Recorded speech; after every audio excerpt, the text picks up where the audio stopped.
వినిపించాలంటే ఏముంది అక్కడ? గోడ ఉంది. అందుకని మీరు ఇప్పటి నుంచి ఏం చేయాలంటే రోజుకి 3 సార్లు ప్రార్థన చేయాలి. ఏంటి? ఓన్లీ గుర్తుపెట్టుకోండి, ఓన్లీ మీ పాపాలు ఒప్పుకోవాలి. ఇప్పుడు మీరు ఒకవేళ పొద్దున్న ప్రార్థన చేస్తున్నాను, ఏమని చేస్తారు? ఏసఐ రోజు మొత్తం తోడుకుండా చేస్తారు. రాత్రి ఏంటి? ఏసఐ రోజు మొత్తం తోడుగా ఉన్నావు, థ్యాంక్ యూ అని చెప్పి పడుకుంటారు. మధ్యలో ఒకటి ఉండిద్దిగా మధ్యాహ్నం ప్రార్థన ఎప్పుడు చేస్తారు? ఆ ప్రార్థనలో మీరు చేసిన పాపాలన్నీ ఒప్పుకోవాలి. గుర్తుపెట్టుకోండి, గుర్తు వస్తుంది ఆ టైంలో. ఏసయ్య నేను ఈరోజు ఏం చేశాను తెలుసా? ఎవరినో అరిసా, అక్కడ వాళ్ళని అరిసా. ఇందాక నేను అది అక్కడే ఒప్పుకున్నా, ఏమో నేను ఇలా అరిసా, క్షమించాను. ఎందుకంటే ఆ రాయి పడిపోద్ది. ఆ రాయి పడిపోతే ఏసఐ వినడు. ఏసఐ వినకపోతే వేస్ట్ రా, మనం ఉండి వేస్ట్, పోయి వేస్ట్.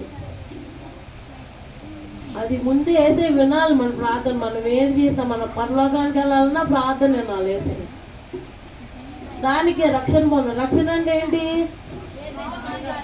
కాదు, రక్షణ అంటే ఆ గోడను బద్దలు కొట్టడం. నువ్వంతా ఇగో ఈ పాపాలన్నీ ఒప్పుకోవాలి. ఒప్పుకుని గోడ బద్దలు కొడితే అప్పుడు నీకు ఏసైతో మాట్లాడతావు నువ్వు. లేకపోతే ఏసై నీ ప్రార్థన ఉండు రాసిస్తాను. నేను ఎంత ప్రార్థన చేసినా ఉండు.